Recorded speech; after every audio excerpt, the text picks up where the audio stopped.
বন্ধুরা, আমি আবারও আজকে একটা মিনি ব্লগ নিয়ে চলে এসেছি। আজকে হচ্ছে আমাদের বাড়িতে পিঠে ভাজা।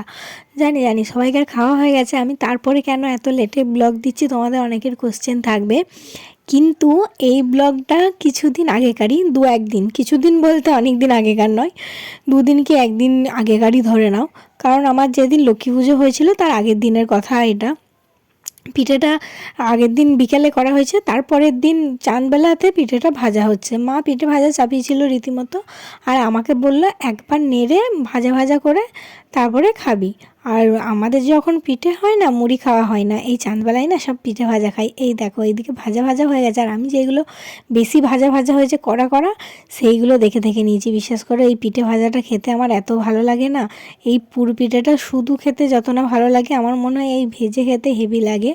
আমাদের লক্ষ্মী পুজোর দিন পিঠে ভাজতে নেই, তাই লক্ষ্মী পুজোর আগের দিনে আমরা পিঠে ভাজা করে খেয়ে নিয়েছিলাম। আমার মতন এই পিঠে ভাজা খেতে কে কে পছন্দ করো অবশ্যই কিন্তু আমার কমেন্টে জানাতে ভুলে যেও না।